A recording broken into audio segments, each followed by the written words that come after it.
Good morning, ladies and gentlemen, colleagues.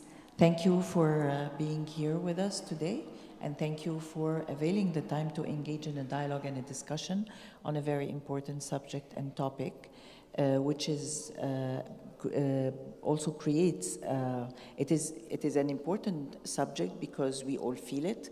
We all live the challenges that are facing sustainable urbanization and that are facing our cities of the day, that are facing our city leaders, making it a bit difficult to manage and to lead their cities, and facing us as citizens in every day.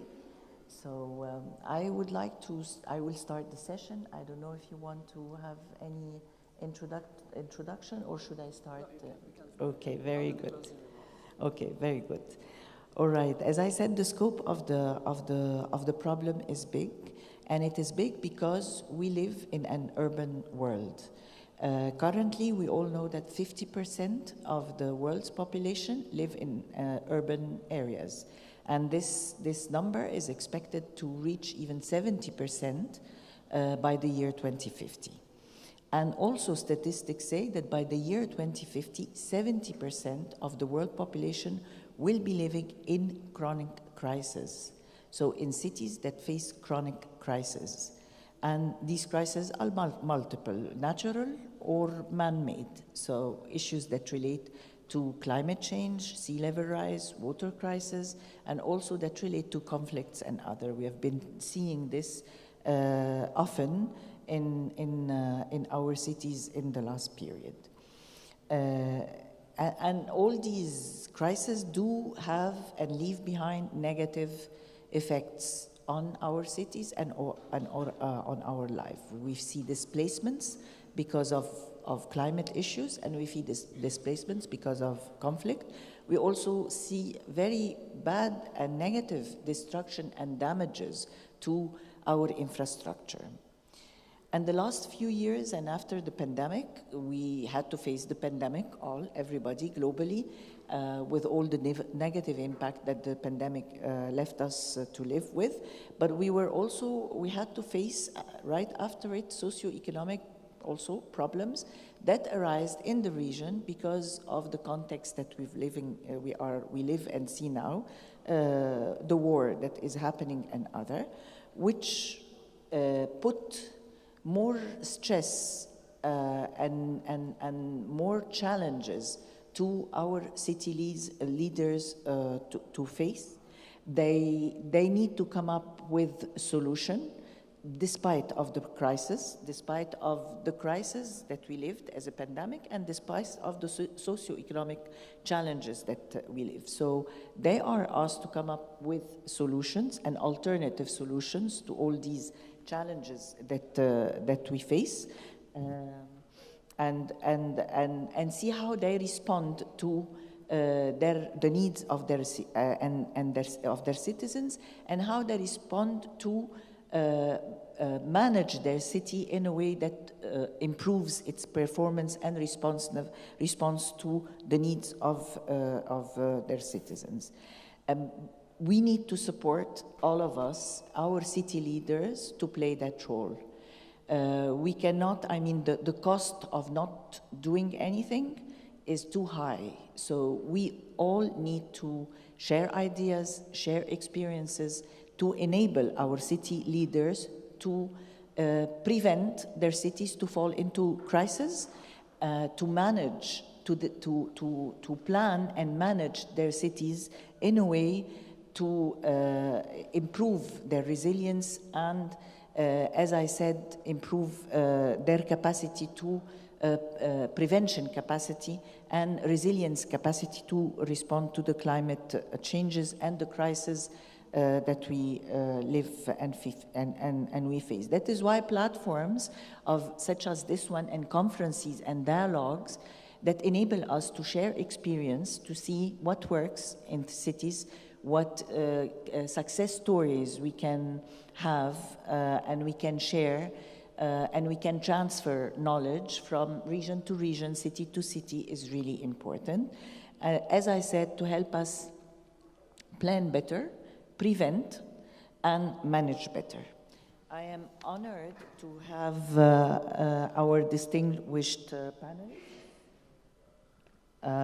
We have, I think, 7 panelists. 1, 2, 3, 4, 5, 6. Oui, voilà, 6. Sorry? Online, Esteban, that's true. So it's 7 people. I'm honored to have from Morocco, Madame Lamia El Gourani.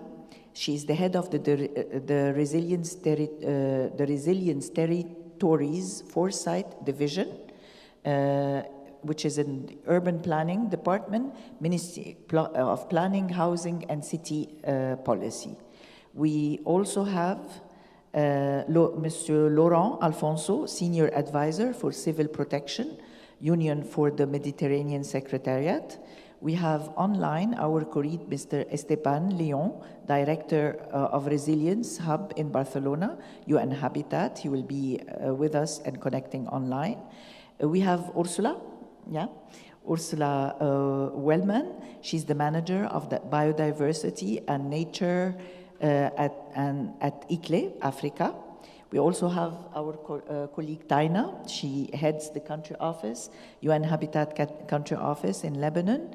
We have Mr. Hisham Izzin. He is an expert on climate change and resilience. And I think that is it, right? Yeah. Okay. I would like to start by asking some general questions that could guide a little bit the discussion on the topic in general, and then we can go to case studies or country context and share experiences with the different countries in their challenge and experience of facing issues that relate to disasters and crisis prevention. So I think I will start by asking Mr. Laurent, okay, what do you think in terms of strategies at the strategy level? How can cities develop effective strategies to mitigate the impact of climate change and crisis and adapt to the challenges posed by all the climate issues and challenges, sea level rise, the heat waves, the extreme heat waves, and so on. So at the strategy level and visions and policy level, if you can share with us your insights, how best to prepare on that front? Merci beaucoup, je m'exprimerai en français si vous le permettez. C'est effectivement l'objet de la présentation que je vais faire. Mais en préambule, c'est vous dire qu'effectivement, en matière de protection civile, nous sommes beaucoup axés sur la réponse aux catastrophes, aux désastres, pour apporter des solutions et remédier à ces crises en priorisant bien sûr les personnes, les biens et l'environnement, tel que c'est écrit dans la plupart des cadres réglementaires nationaux. Et l'objectif aujourd'hui des systèmes nationaux de protection civile, c'est non plus de se focaliser sur la réponse, mais également de travailler sur les phases amont du cycle de gestion de crise, que sont la préparation, la prévention, et j'irais même jusqu'à l'anticipation, qui est la phase antérieure à la prévention. Et pour ça, je vais vous donner, au travers de ma présentation, donc un exemple pris d'une initiative du Centre euro-méditerranéen sur le changement climatique, qui est une fondation italienne, et dans le contexte d'un instrument européen de peer review, de revue de pairs en français, comment on peut l'adapter au contexte de l'urbanisation et comment les villes peuvent améliorer leur résilience au travers de ce schéma. En premier lieu, donc, je vais baser ma présentation sur ce qu'on appelle l'évaluation du risque, qui est, à mon sens, la pierre angulaire de la mise en œuvre de stratégies de réduction des risques de désastre ou de gestion des risques de désastre. Avec 3 points principaux de cette présentation, donc la présentation d'un contexte et comment l'évaluation du risque peut aider à prévenir les crises en milieu urbain. Donc cet instrument des peer review du mécanisme européen de protection civile que l'on utilise entre les pays membres et pays participants à ce mécanisme, et puis quelques conclusions et possibles perspectives.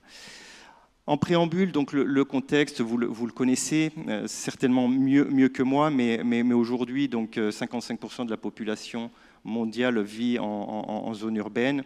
Et dans les 30 prochaines années, on sait qu'environ 70 millions de personnes feront le pas de se diriger vers les zones urbaines chaque année. Et en 2050, donc les 2/3 de la population mondiale sera concentrée dans les villes. Donc c'est un enjeu majeur et qui, je dois l'avouer, en matière de protection civile, ne fait pas l'objet d'une considération spécifique toujours. On considère en fait les territoires en tant que tels et comme un. Alors qu'il faudrait, et on commence à se préoccuper de la diversité des territoires, de zones urbaines, de zones périurbaines, de zones rurales ou périrurales, de considérer ces différentes configurations de paysages. Et donc on a besoin d'une compréhension globale et de stratégies politiques qui soient cohérentes pour mener à bien des actions donc, qui conduisent vers plus de sécurité et de résilience au niveau de nos sociétés et des villes en particulier, du niveau national en termes de gouvernance jusqu'au niveau local. Je voudrais aussi rappeler et avoir à l'esprit 4 crises majeures qui ont affecté des zones urbaines d'importance. En 2001, l'explosion de l'usine AZF, donc de fertilisants, qui a causé d'énormes dommages, avec une trentaine de morts et plusieurs milliers de blessés, qui a eu un retentissement psychologique extrêmement important parce qu'en plein centre-ville, et l'une des premières grosses catastrophes urbaines en France. On a eu également plus récemment la destruction de la librairie Jagger en Afrique du Sud en 2021, qui a été détruite secondairement par un feu de forêt qui s'est propagé en milieu urbain et qui a affecté cette librairie en causant d'inestimables dommages en perte de patrimoine culturel et de collections notamment. Également, bien sûr, l'explosion du port de Beyrouth en août 2020 qui a fait plus de 200 morts et 6000 blessés, qui était due, comme vous le savez, à l'explosion de nitrate d'ammonium et en plein centre-ville.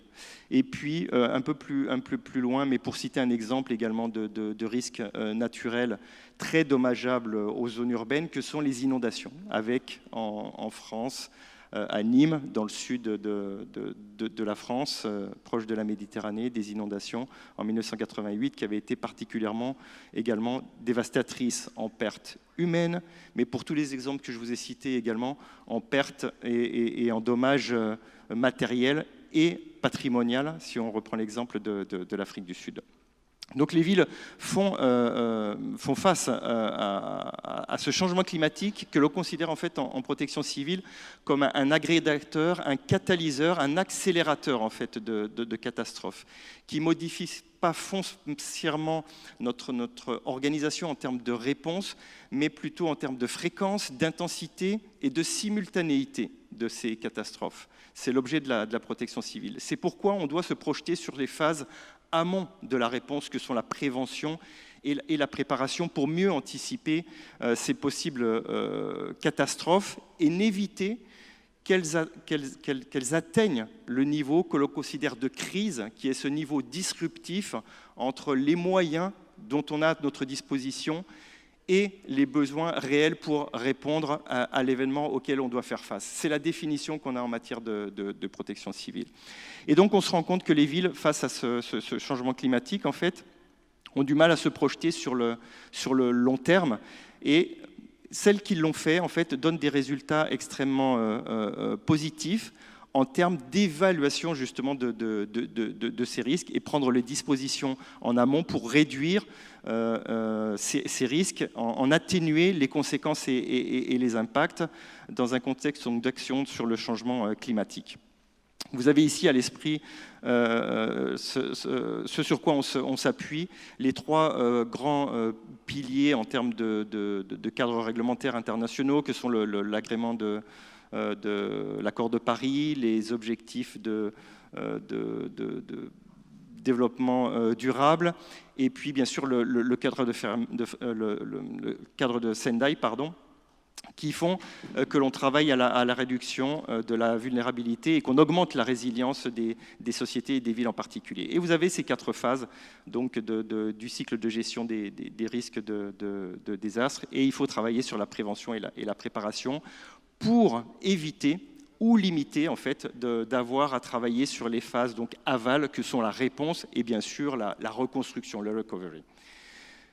Donc cet exemple, ce que je vous propose, c'est qu'au travers de cet instrument de revue de pairs, de peer review, au travers du mécanisme européen de protection civile, c'est un instrument qui vise à évaluer les systèmes nationaux de protection civile des pays européens participants, mais également des pays des voisinages sud et est, comme l'appelle l'Union européenne, qui permet en fait d'évaluer soit l'ensemble des systèmes nationaux de protection civile, soit certains segments que je vais vous présenter juste après.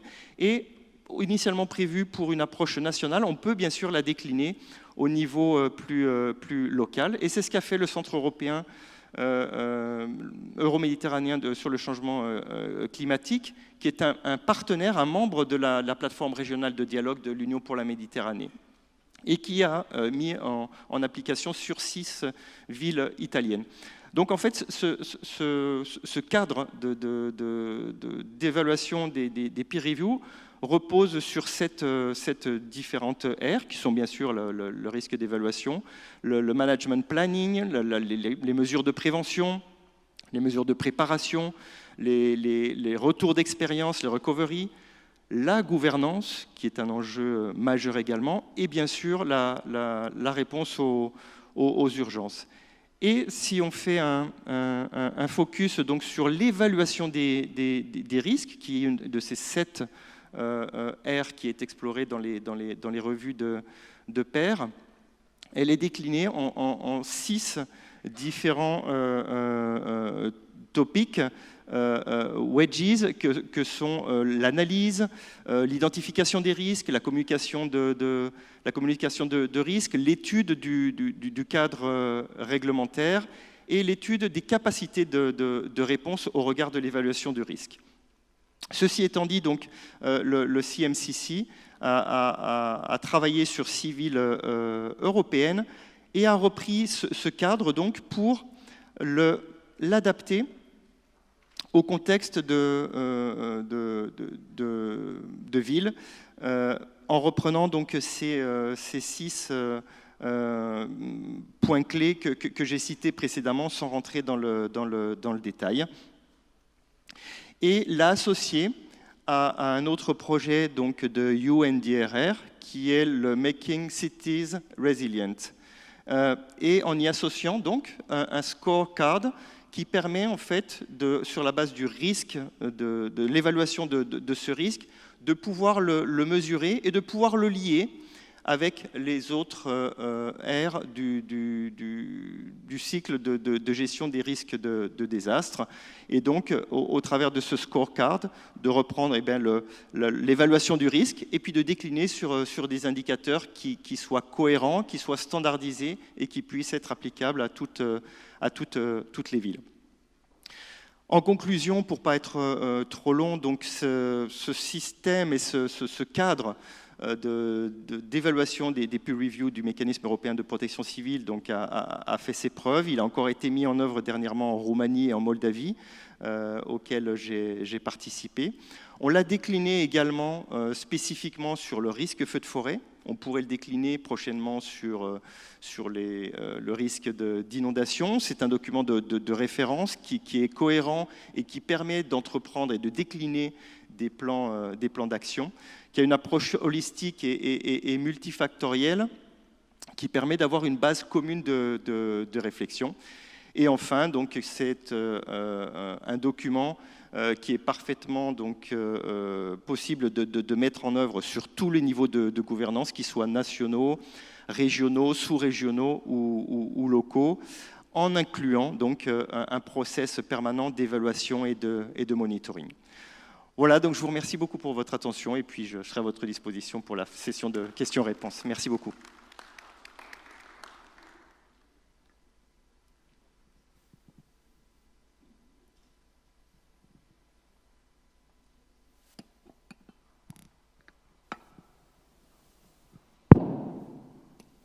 Okay.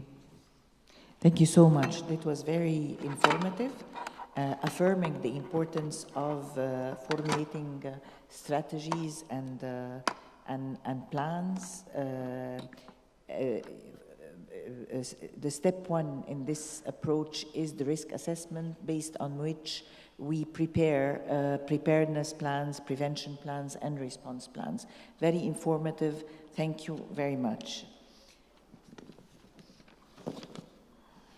Okay, I think I will ask my second question to Esteban. I just want to make sure he's online. He is online.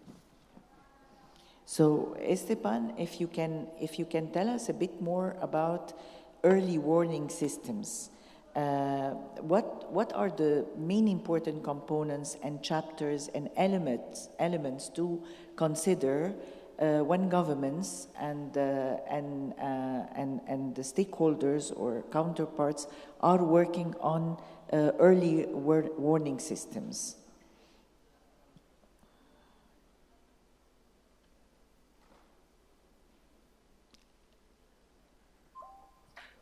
Esteban? Yes, can you hear me? Yeah, we can hear you now. Can you see me? We can't see you, but we can hear you. That's fine. Well, early warning systems. It's very interesting because I would say you cannot take one of the activities and dissociate that activity from the rest of activities. Mm-hmm. I think that the previous presenter was quite good in trying to show that holistic approach to risk reduction and response and recovery, right?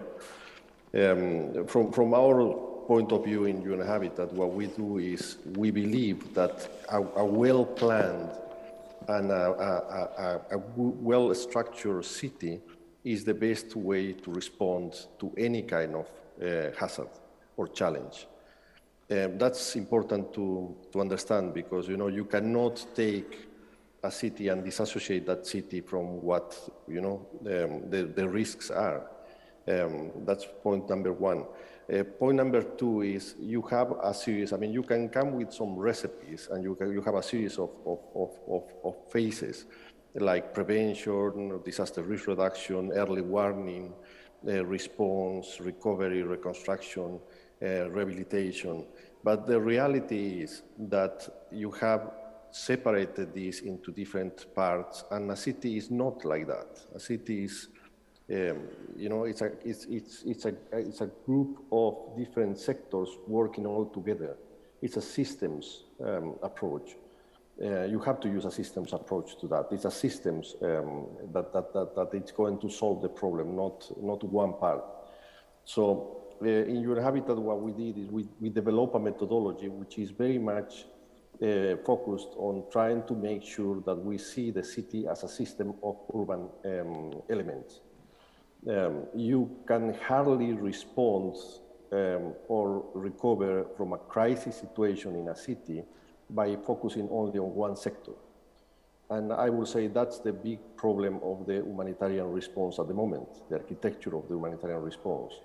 You have a group of clusters or sectors, but when you have a crisis situation, the reality is that people which are there, the local people, are the first line of response, and they do not respond by sector. They respond in an holistic manner. So I will say that to your question specifically, any early warning system has to consider what are the pre-disaster components and what are the post-disaster components. It's good to have, and it's very interesting to have a kind of fashion and talk about early warning. But reality is that, you know, I mean, it's not only predictability of a potential disaster, but it's also what to do in case of a disaster. And that's why we think that resilience building is the most important factor in any kind of crisis situation. And when I'm saying crisis, I'm talking about disasters, but also human-made crisis, not only natural phenomena, right? Also other type of disasters. As I said, in UN Habitat, we decomposed that equation, and what we did is we enter into the urban systems, we identify, we analyze the systems, mobility system, electricity system, water system, and then we see what are the potentials of maintaining functionality of these systems while you have a shock or you are under stress. Understanding shock as an externality, as a natural phenomenon that is impacting the system, and understanding stresses as internalities, already systems that are working under stress. In your introduction, I think that you gave the very important points. If you think that that a city, that the world is becoming more urbanized, if you are conscious that most world population are living in cities at the moment, we already passed the 50-50. If you also think that these cities are growing in a very unplanned manner, if you also consider that local capacities, local authorities are overwhelmed with this influx of population, if you think that, you know, the cities have been expanding so rapidly that nobody can follow this trend, you must start thinking in how do we make sure that we don't run after the disasters and respond only, but how can we proactively reduce the vulnerabilities that will cause these disasters. And it's all about that. When you talk about sustainable development, you can hardly talk about sustainable development without thinking in how to build resilience, because that's how it's going to happen in future. So I will say a multi-hazard approach, a multi-stakeholder approach, a multi-sectoral approach that considers the complexities of urban systems is the key for any type of the phases that you mentioned, including early warning systems. Mm-hmm. Thank you.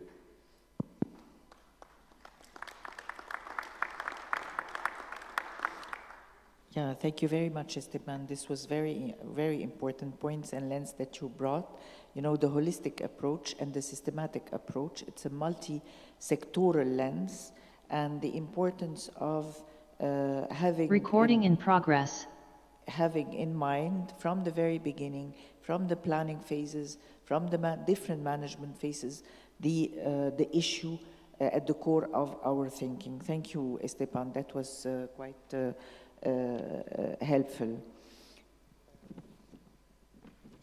Let me ask Ursula, okay? I want to ask you about the role of the different stakeholders when it comes to crisis prevention and crisis management. Who are the different stakeholders that usually are involved in that process? And how does the community participation contribute to prevention and better response? From your experience in ICLEI, I know you do work with different stakeholders and different countries, and also if you can give examples from you know, your experience with working in different locations and different cities. Thank you. Thank you very much, Rania. ICLEI is, I mean, by its nature, has a mandate for subnational and local governments. So one would almost think, well, you know, that is whom we work with only. But I mean, what the previous speakers have already demonstrated, you know, cities, it's not just the government situation or problem, especially not given the context of climate change that we live in. So as you say, there's a range of stakeholders involved. And I mean, we cannot deny, obviously, or take away how important communities are. I mean, communities are our cities' inhabitants, the citizens, and kind of looking at the community-based assets which we have there, you know, the indigenous knowledge, really also taking into it from the perspective of rights holders. I mean, our communities are also rights holders and very relevant voices which need to be heard in the policy and decision-making processes. I mean, urban plans and these types of I mean, if it's either from a prevention or mitigation perspective, cannot be drafted or made without the insights and contributions from the communities who they will obviously support, protect, and, I mean, jointly obviously live this experience with. So I think the climate change context in cities, and obviously what we're seeing increasingly, you know, across the globe, is driving that and that priority, making it incredibly relevant. We cannot deny also, obviously, the relevance of academia, science. I mean, these decisions, policy making, and decisions that urban planners need to make need to be evidence-based. I mean, we cannot underestimate the relevance science and technical expertise plays within this context.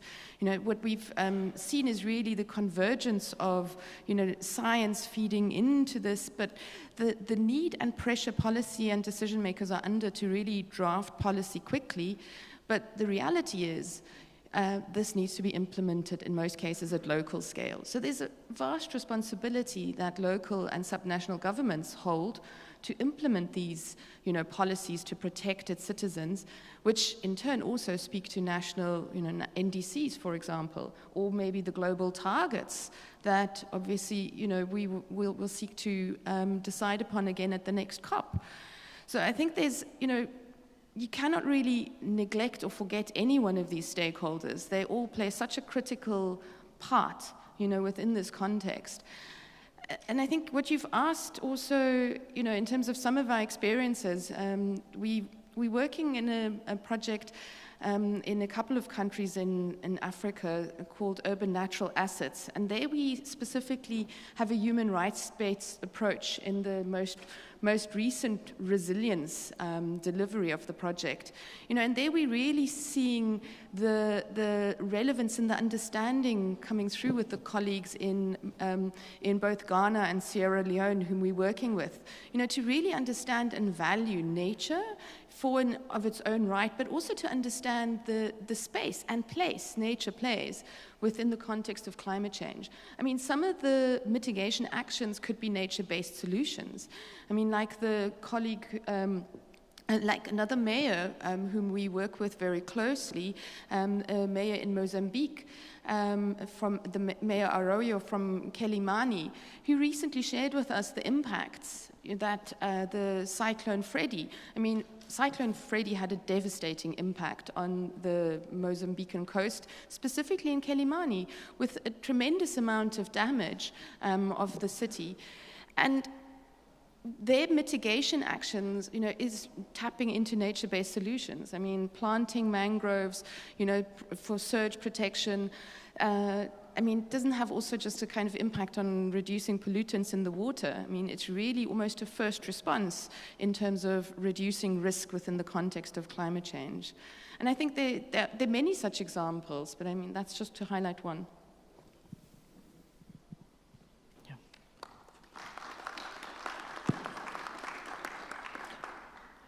Thank you, Ursula. That's very interesting. And, you know, the lens of the community not being, extending the lens to being all the stakeholders, not only the citizens, you know, and the civil society. One tend to, when we speak about community, we think about the civil society, but also the planners, the scientists, the think tanks is very important. And thank you for sharing the experience from the projects that you've been involved in Africa, and the importance of contextualization and understanding the nature and the context, because it does affect whatever mitigation measures and plans that we embark on. Thank you very much. I'll move to my fourth panelist, and that, I think, Mr. Hisham Ezzine. And we've heard different lenses, and we talked about strategies, we talked about stakeholders, we talked about the importance of contextualization. If you can also tell us from your experience as an expert, working with different development partners and also I believe countries, how does it differ from one country to the other? And if you can give us examples to, when countries or cities had to face crises and challenges like hurricanes, floods, what were the more or less the good responses that took places and that you know of? Merci. D'abord, je tiens à remercier UN Habitat pour cette invitation. Je suis ravi de prendre la parole. Et justement, avant de répondre à la question, j'aimerais tout d'abord situer un peu la ville dans son contexte. Aujourd'hui, on est en train de parler sur les villes et leur résilience, mais la ville, elle se trouve dans un bassin versant, elle se trouve dans un écosystème naturel, elle se trouve dans des montagnes, elle se trouve dans des zones côtières qui ont des spécificités. Et donc, la prévention, l'évaluation et même les stratégies vont dépendre de spécificités de ces régions-là. Aujourd'hui, dans le 6e rapport de GIEC, mais bien avant, ça ressort d'une façon plausible au niveau du 6e rapport, notamment le volume numéro 2, qui est lié à la vulnérabilité à l'adaptation, vulnérabilité, risque et adaptation. On a insisté énormément sur les interactions de la société humaine et les écosystèmes naturels. Donc c'est important à considérer parce qu'il y a le côté émissions de GES, oui, au niveau des villes, au niveau des industries, zones résidentielles et bien d'autres, au transport, mais il y a également l'autre côté adaptation qui est très important parce que les villes en question, ils vont subir les impacts donc des changements climatiques comme les inondations, glissements de terrain, l'élévation du niveau de la mer, on va dire des aléas ou bien des signaux à caractère tendanciel. Tout cela, donc nous devrons le prendre en considération et c'est-à-dire asseoir un peu les stratégies, les programmes à mettre en œuvre pour les surmonter. Alors, à titre, donc, on se base bien évidemment sur des approches holistiques qui essaient d'appréhender les interactions et puis descendre au niveau de la ville. La tendance actuelle, et je pense que depuis la première session, et même les collègues ici présents dans le panel, ils ont insisté sur les solutions fondées sur la nature. Les solutions fondées sur la nature, bien évidemment, ne sont pas uniquement dans les montagnes, mais donc ils peuvent trouver leur place en harmonie avec tout le développement socio-économique au niveau des villes. Il y a énormément, donc, je me réjouis donc de tout à l'heure, j'ai beaucoup donc apprécié que, par exemple, au niveau des autoroutes du Maroc, on a commencé à travailler sur des solutions fondées sur la nature, qui est vraiment une chose très importante. Je suis sûr et certain qu'il y a énormément de choses et ce sont des solutions qu'il faudrait encourager un peu davantage. Donc pour réduire les impacts et s'inscrire dans des démarches résilientes. Alors je veux terminer avec quelques exemples qui pour le moment donc, demeurent embryonnaires et donc, mais toutefois donc, il faudrait les considérer. On est vers la voie de développement de résilience. Je commence par le cas du Maroc, donc le ministère d'aménagement de territoire, politique de la ville, de l'urbanisme, notamment la direction de la qualité, donc à travers laquelle, c'est-à-dire il a travaillé sur un premier plan climat-habitat au niveau national. Bien sûr, ceci est passé par l'évaluation des vulnérabilités, des risques liés au changement climatique, y compris les inondations, glissements. Donc ça, c'est très important et ça a été soldé par un plan d'action très précis. Qu'est-ce qu'il faudrait faire et où il faudrait le faire.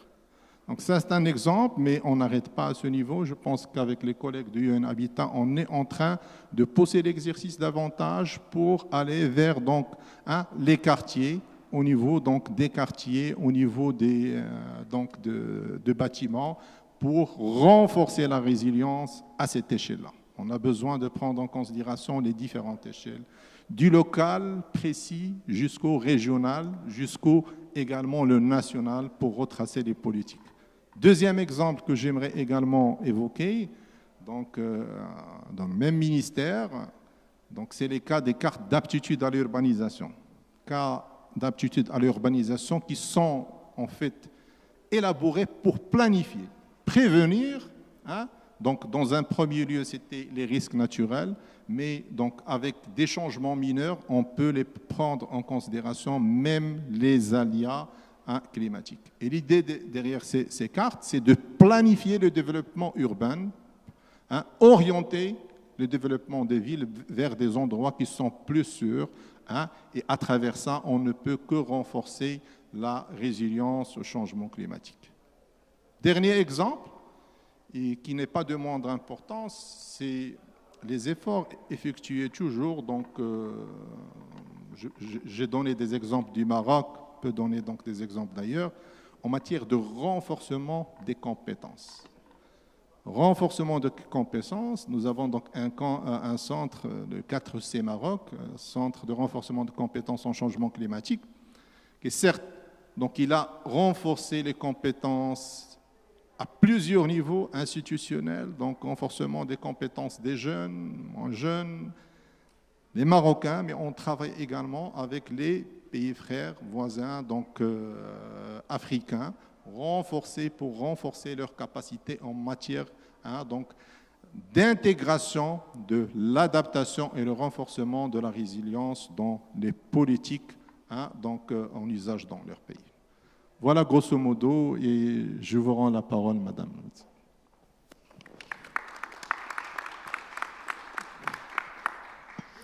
Thank you very much. Affirming again the importance of the context and contextualization, and also adding to this the importance of understanding the ecosystem surrounding and around the context that we live in, and ensuring and talking about also adding the element of capacities and ensuring the right capacities and building the capacities of the people and the systems and the institutions that exist to ensure a good and better response to and preparation to crisis. Thank you very much for that. I think I will go to my colleague Taina, and we can hear of some examples in the few minutes that we still have to the session from Lebanon and then from Morocco on how, in Lebanon we heard about the explosion and how you at the country office as country director of UN Habitat you were able to support, and how it happened in terms of supporting the government to respond to the crisis. And also in how in Lebanon, either your country office or the government is involved in looking into the preparation of of nature-based solutions to crisis. Thanks a lot, Rani, and hello everyone. It's really a pleasure to be here. I have a presentation. I don't know if it's pulled up. Ready? Yeah, that's coming. Okay, all right. So thanks again. So the presentation is going to be really a light touch about a number of things. But specifically, I want to underline the opportunities that lie in a country where there are so many there are polycrises, there are so many urban crises, and that there are opportunities not only to intervene and to build back better, but also to address climate change issues through adaptation and mitigation interventions.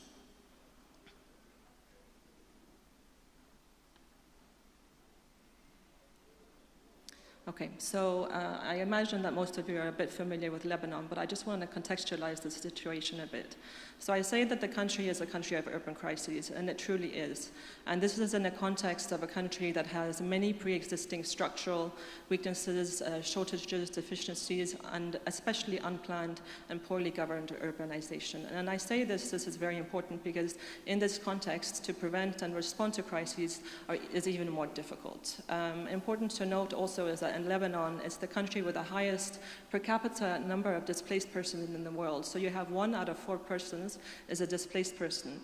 And in this context, you have many, of course, geopolitical issues and regional issues, such as, for example, the Syrian refugee crisis since 2011. And then if you go more national level, for the past 4 years, the country has truly undergone so many crises which are just protracted and in a vacuum. So, for example, you have the civil uprising in 2019, you have the devastating socioeconomic and financial collapse of the country, the complete devaluation of the Lebanese lira, so you have public officials who earn nothing, basically $0.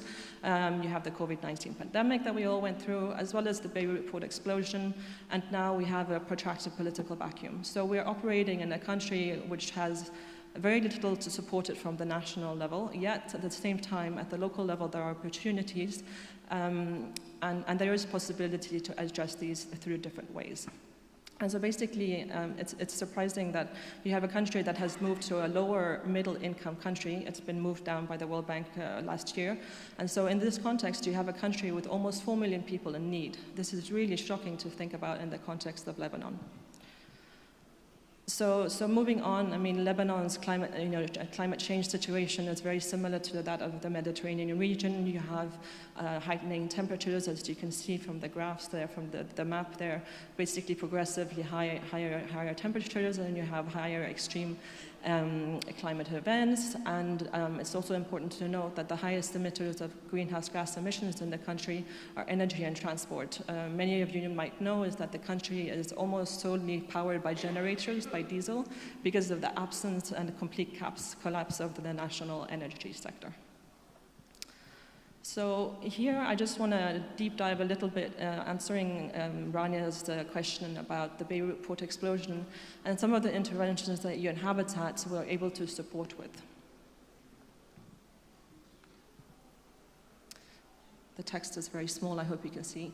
So I laid the context of the country. And so in the absence of a strong national counterpart that has the finances and the coordination and the planning capacity, after the Beirut port explosion, you saw that the UN, the international community, and especially CSOs, from a bottom-up approach, and of course support by the army, which is of course the government entity, really led the immediate humanitarian response. Until today are the actors who are really leading the response, of course in coordination with the government, but in the current context it's very difficult.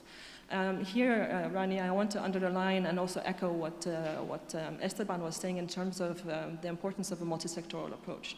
And so this is something that UN Habitat really underlines very strongly when it comes to prevention and to response of urban crises.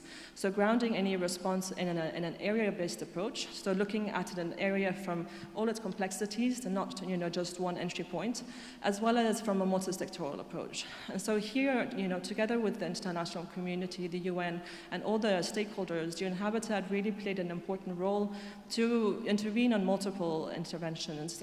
This includes technical expertise to municipalities, which continues to today. We're very heavily present at the municipality of Beirut, and we hope that through this support that future crises can be better responded to. We supported on multiple things, as you can see here, from damage assessments, providing cash for rent, shelter repairs, as well as mainstreaming climate-sensitive approaches to building back better. So, for example, in the building rehabilitation, as you know, the housing sector was one of the most impacted sector after the explosion. So, when building back better, we're applying green approaches.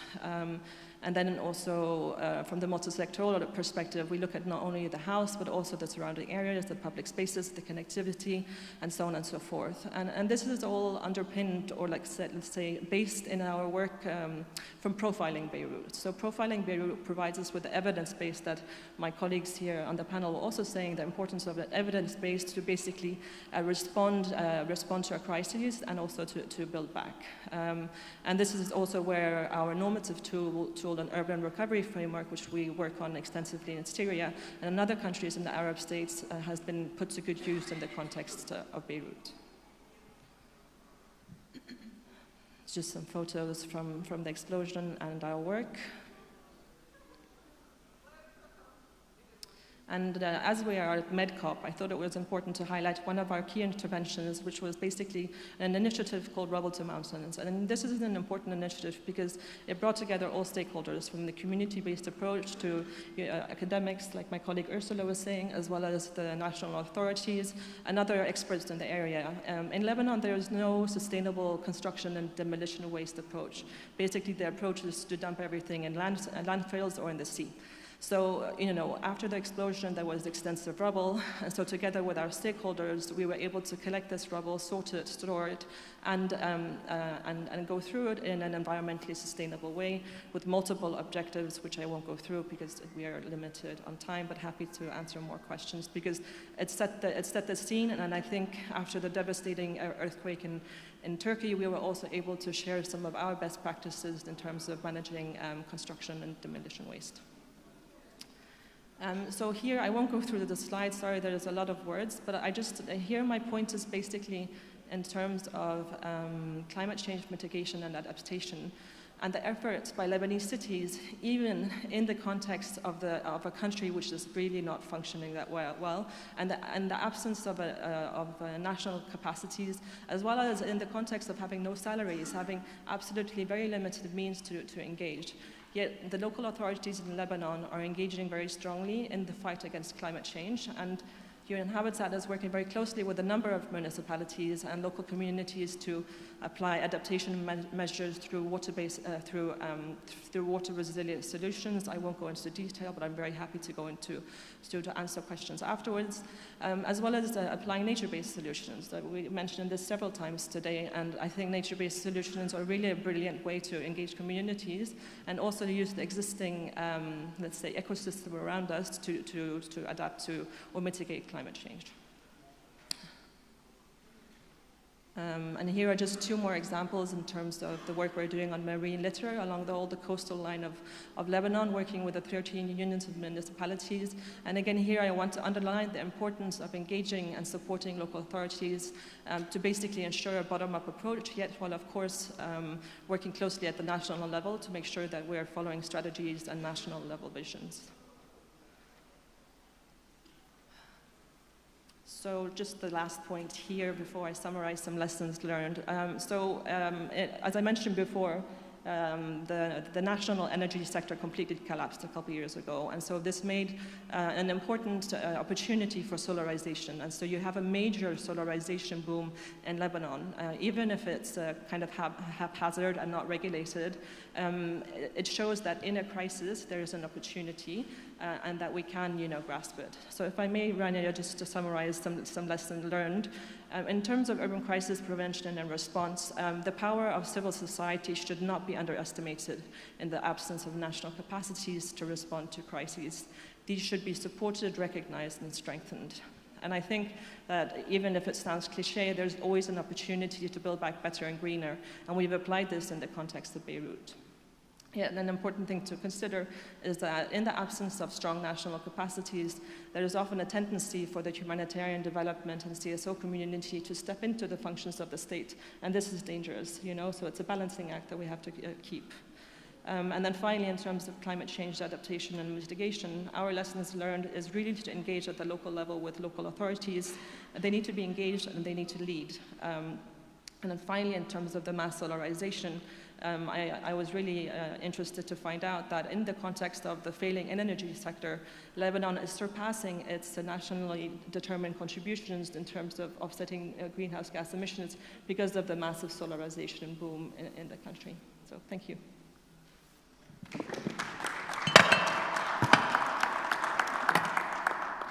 Thank you very much, Taina. A very interesting case where,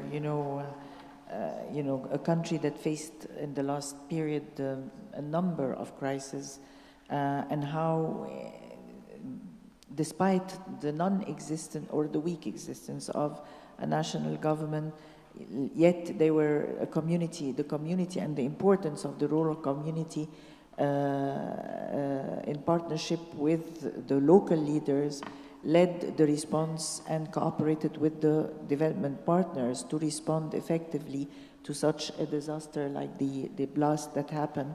And also, thank you for bringing on the table and in discussion the idea of the opportunity of building back better. There is always an opportunity when crisis happens, and in the way of rebuilding, reconstruction, is an opportunity to look into how to do things better. So thank you for that too. Last but not least, and we keep the host country for the last comment. If Madame Lamia, you can also share with us the experience of Morocco, how it deals with God forbid crisis, and how it plans for it and to prepare the proper response plans and mechanisms. Thank you.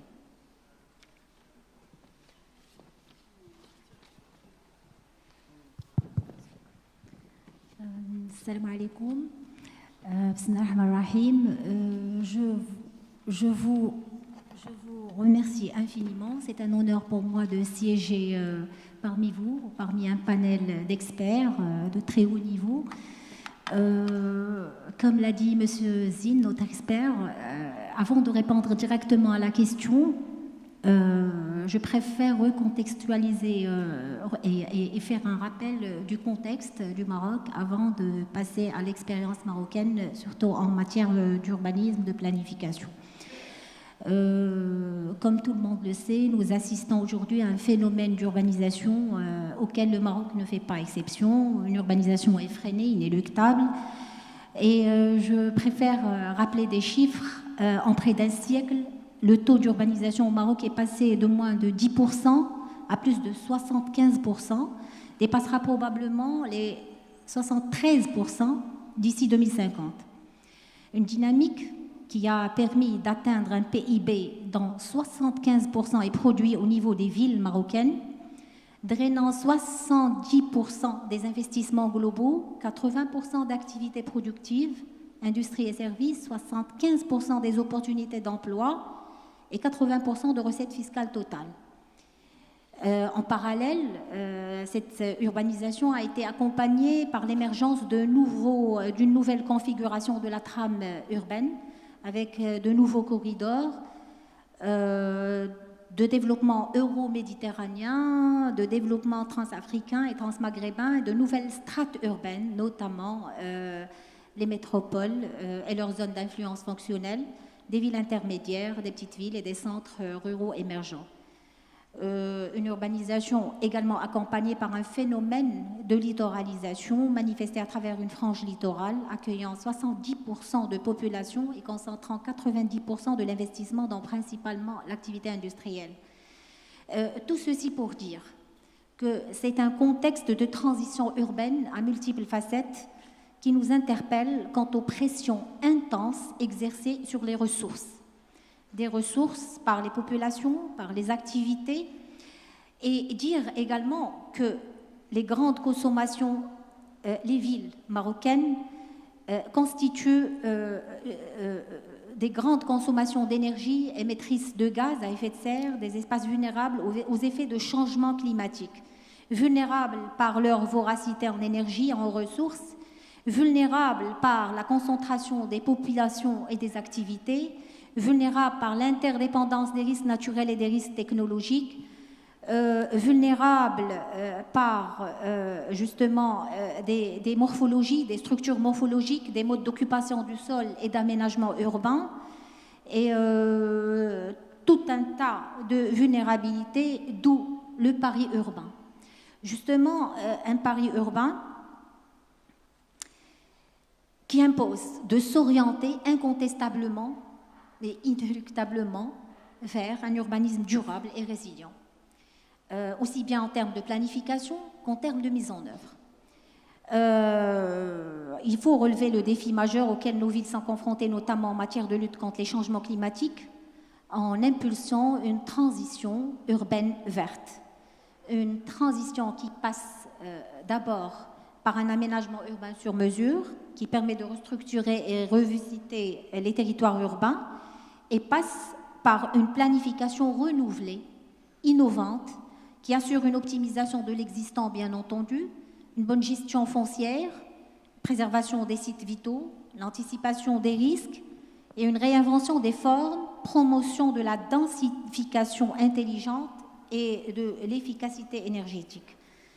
Alors, une planification d'échelle différenciée qui adopte les principes de développement durable avec, à savoir avec des échelles stratégiques et des échelles opérationnelles. Alors, une planification qui adopte tous les principes de développement durable, à savoir la maîtrise de l'étalement urbain, la gestion équilibrée et économe des ressources, la mixité sociale et fonctionnelle, la mobilité durable, la création d'espaces de vie, de qualité, comme ça a été cité, d'un cadre de vie sûr, la compétitivité des territoires et la complémentarité des territoires. Et plus particulièrement, bien entendu, elle veille sur la protection et la mise en valeur des périmètres irrigués, des terres à fort potentiel agricole, des sites sensibles, des sites naturels, des zones forestières et des ressources en eau. Il s'agit concrètement d'une planification stratégique à travers des schémas directeurs d'aménagement urbain, des SDO, qui dessinent l'avenir de nos territoires au regard des besoins à un horizon de 25 ans. Ces SDO permettent de promouvoir des écosystèmes de développement intégré, de territorialiser les différentes stratégies et programmes sectoriels dans un cadre de cohérence des conditions d'ouverture à l'urbanisation, avec comme préoccupation majeure la protection et la sauvegarde des ressources naturelles de la biodiversité.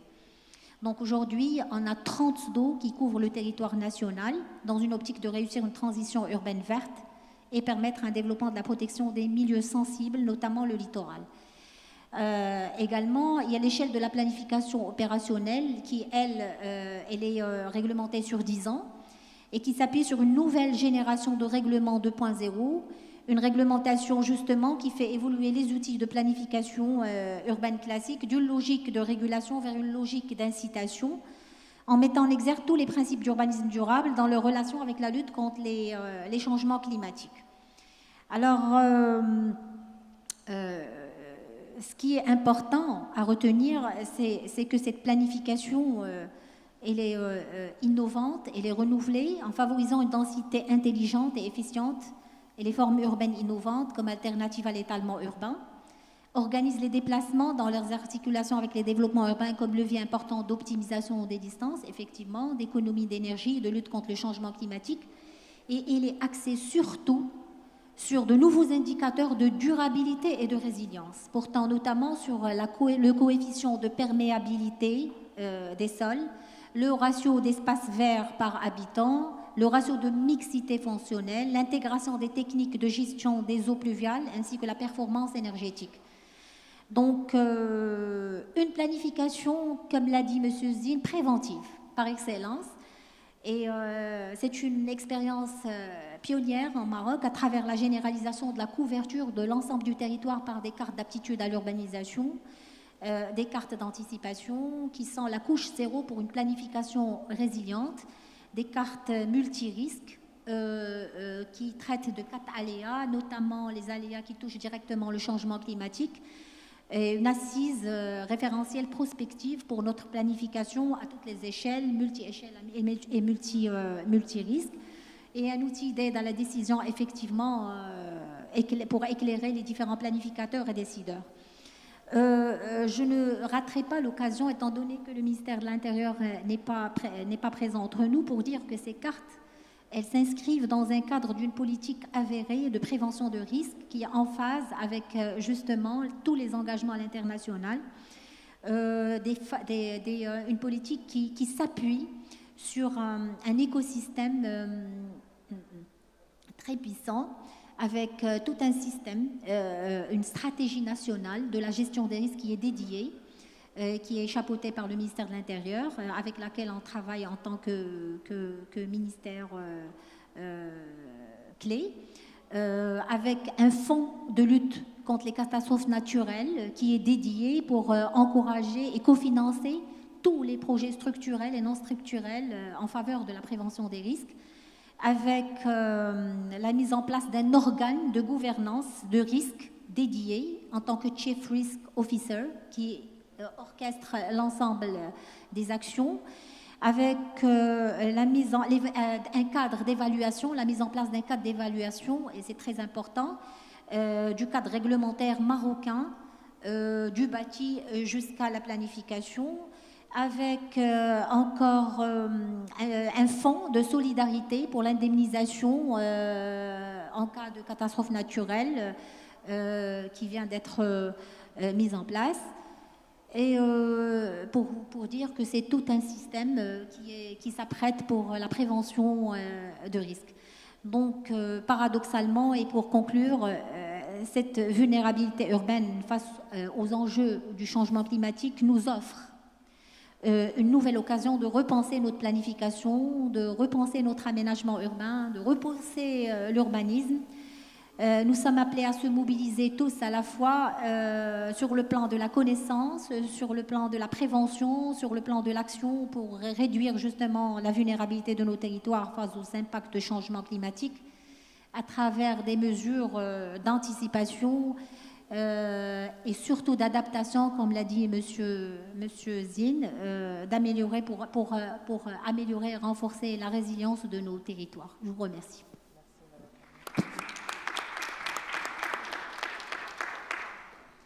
Yeah, merci.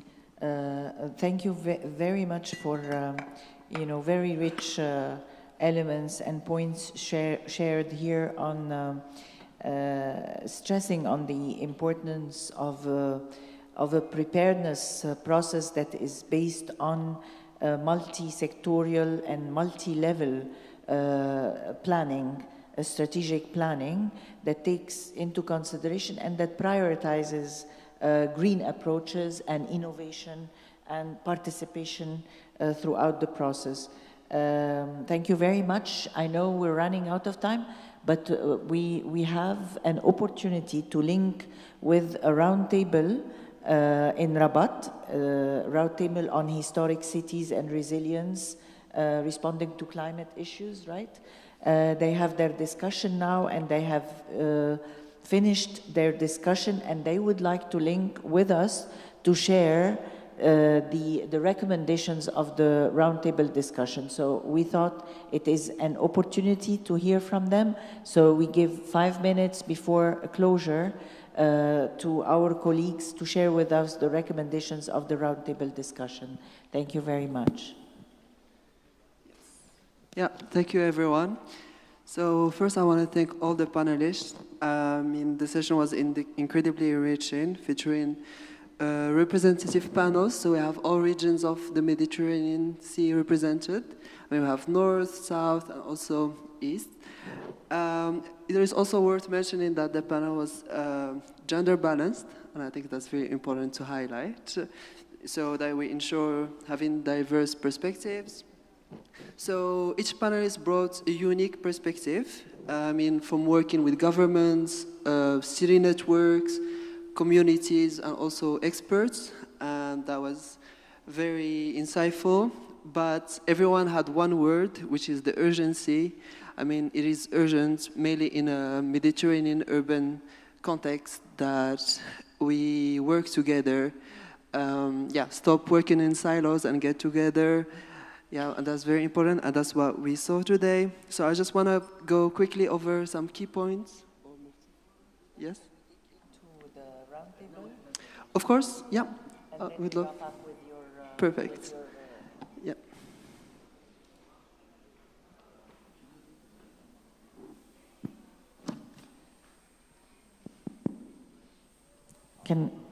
Yeah. Voilà.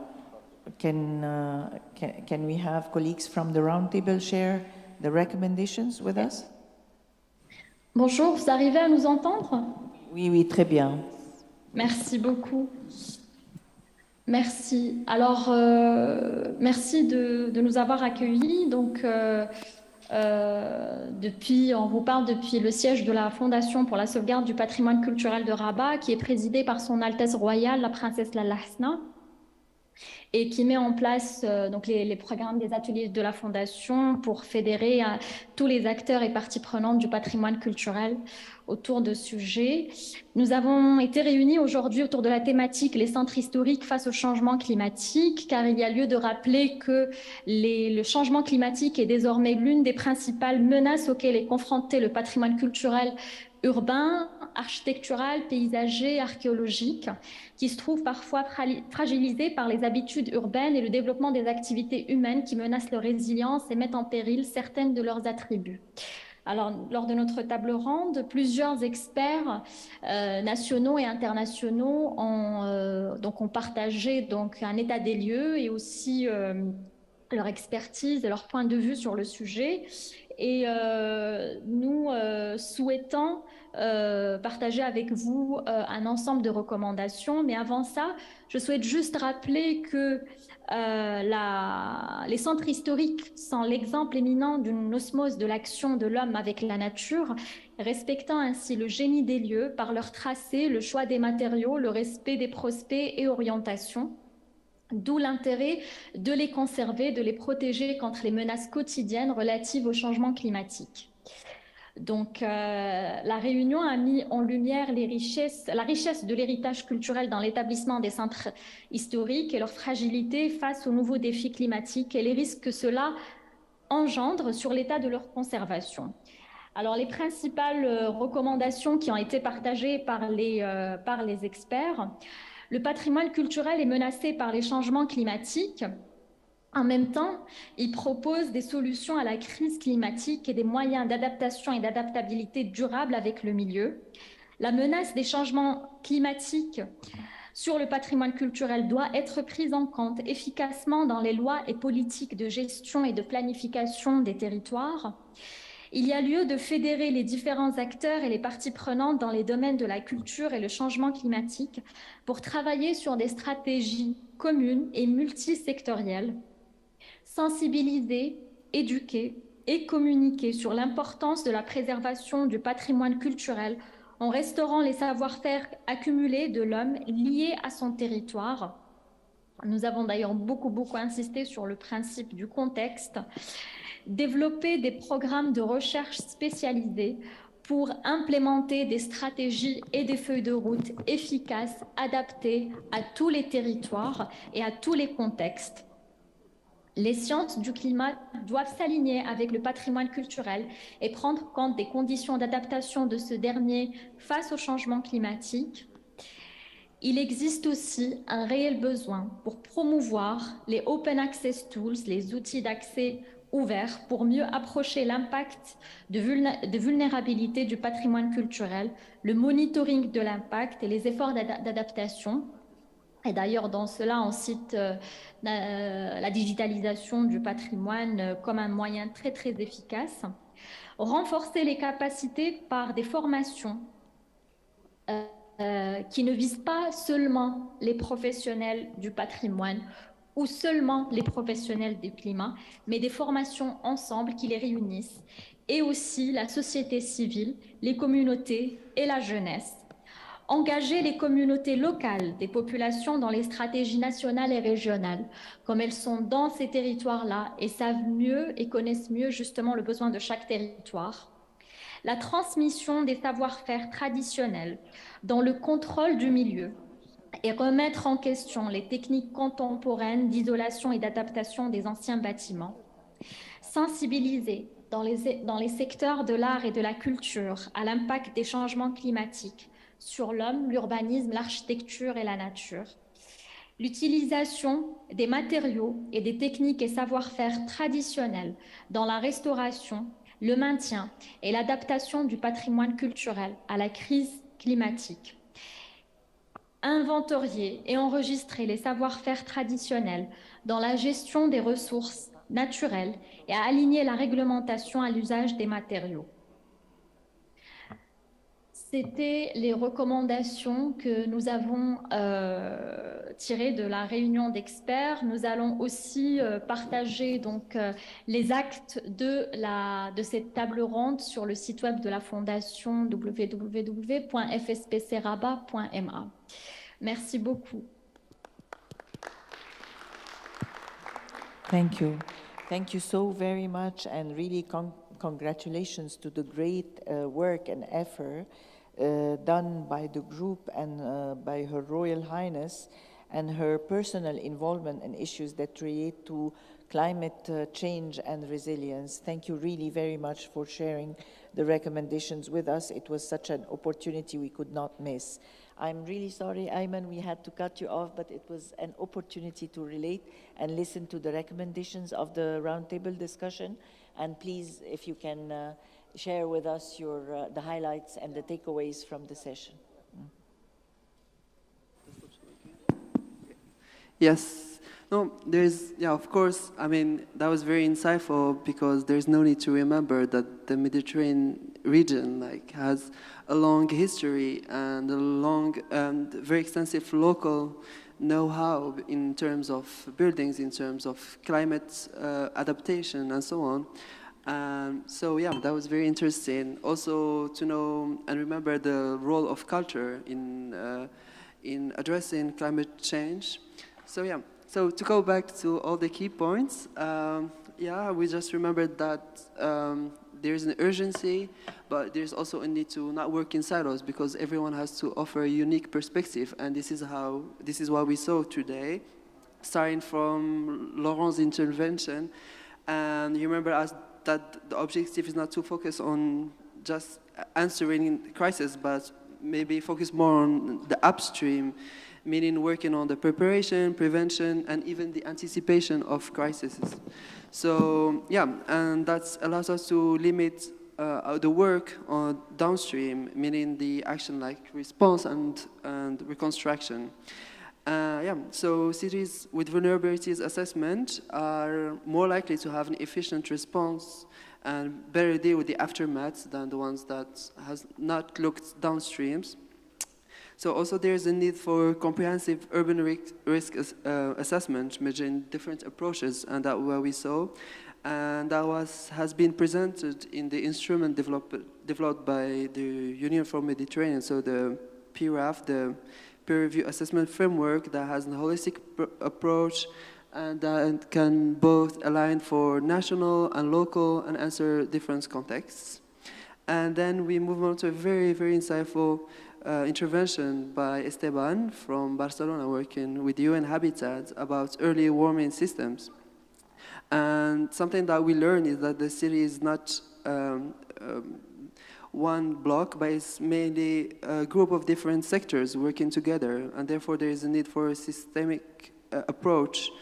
Yeah, so within the Resilience Hub in Barcelona, they developed an approach that sees cities as a conglomerate of sectors to understand the different components, to know what to do in a case of disaster, analyze systems like mobility, water, electricity, and know how to maintain them during crisis situations.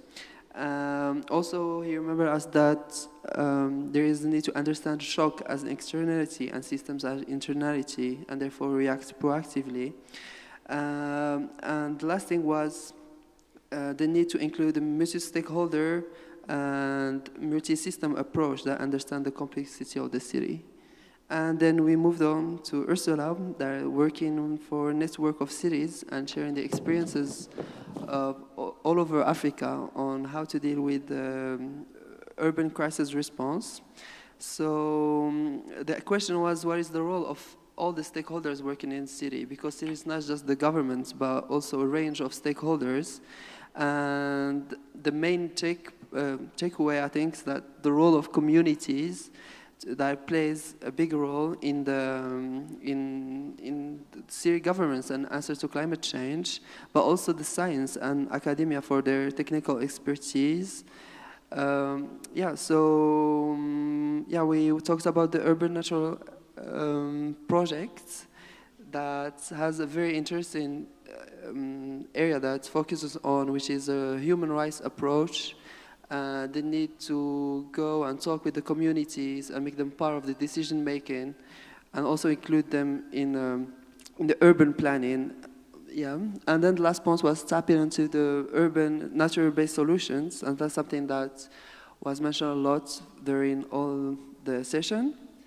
And afterwards, we moved with Mr. Hisham Zin as an expert, and the question was the importance of the context and how all the answers need to be context-based.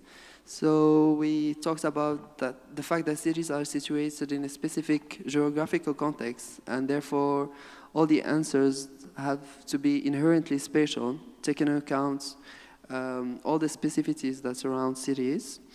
We mentioned some promising examples and inspiring insights already happening either in Morocco or across the region, and starting seeing local governments and governments taking action and implementing some innovative solutions like nature-based solutions and so on.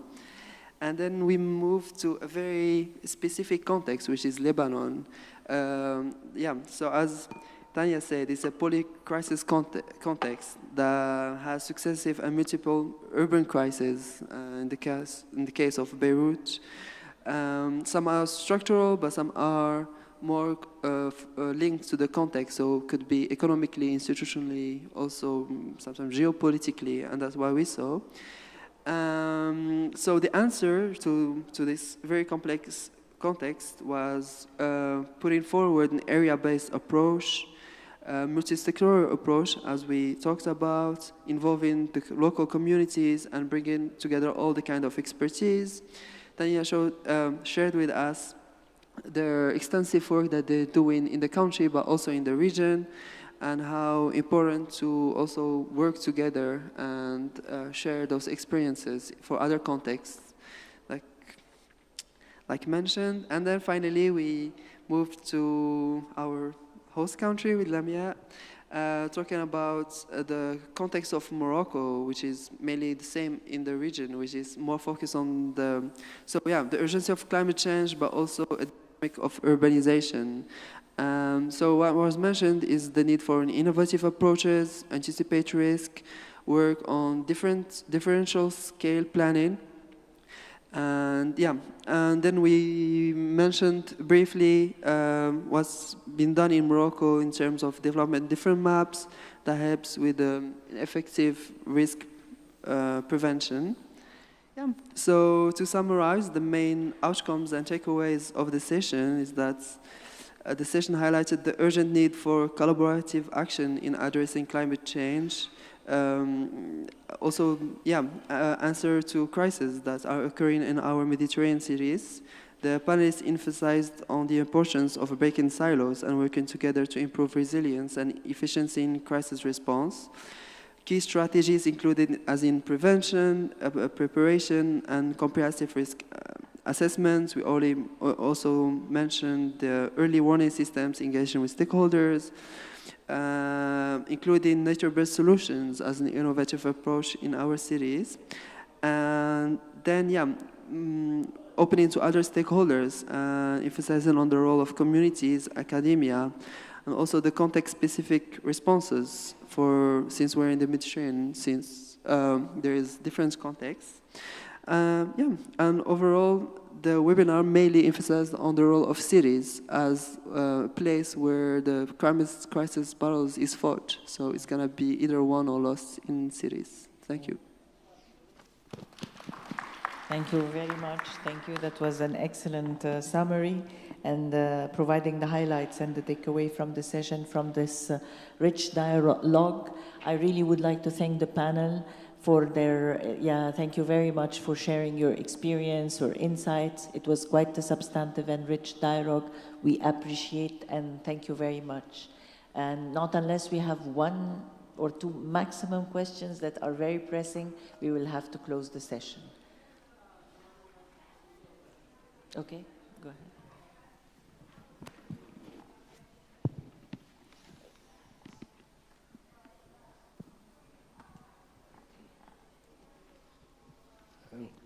just basically a question, lady from UN Habitat in Lebanon. How come there is a diminishing in that they realize that achieve the NDC and have gone beyond the target if there is no production of electricity, essentially? I mean, of course, they'll go far beyond the target, but there was no production of energy anyway.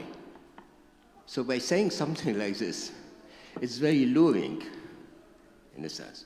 This is one thing. Second, on repeating that in the absence of a state, we have to rely on non-state government is also very dangerous. You worked with the army. In the time of crisis, we have in any way, even if the government is absent, to strengthen the government and not to leave it totally absent from it. Thank you very much. May I? Thanks a lot for your question. So your last question, and I don't know if you heard what I said, is that we have to be very careful with the international community, the UN and CSOs in stepping into the role of the government. I was very specific on that because this is exactly what is happening. But you have a humanitarian caseload which is increasing every day, while unfortunately the national capacities are not there to serve that. So what do? I'm happy to have your answer. However, at the same time, all the entities that we work with, and especially UN Habitat and the UN family, along with our projects and support, there's always capacity building and system strengthening, even in the context where there is no systems in place anymore. So I hope that answers your last question. The first question, thank you for putting me on the spot. I wasn't very articulate when I was conveying that. So yes, the national grid is maybe producing 1 or 2 hours a day. Yet in the absence of that, you have the generators which are powering the whole country, which is led by private suppliers. And so you have a contribution, a huge contribution to greenhouse gas emissions. And this is taken into consideration in the last report that Lebanon submitted to UNFCCC, where they had the nationally determined contributions. So basically, the Lebanese Center for Energy Conservation measured, or they received declarations that in 2022 to 2023, there was an estimated 800 megawatts of solar energy produced by solarization, and this exceeded the 30% basically committed reduction of greenhouse gases through this sector. So I don't have the science in my mind, but I'm happy to elaborate. Sorry? LCEC is part of the Ministry of Energy, who is Correct. responsible for the actual crisis. Correct, yes. Yes. Who is responsible? Who is responsible for the actual crisis. Well, I'm not going to delve into the politics of that. That's the point. Excuse me. Thank you.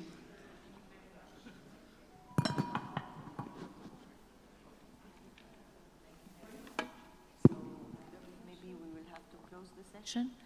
Okay.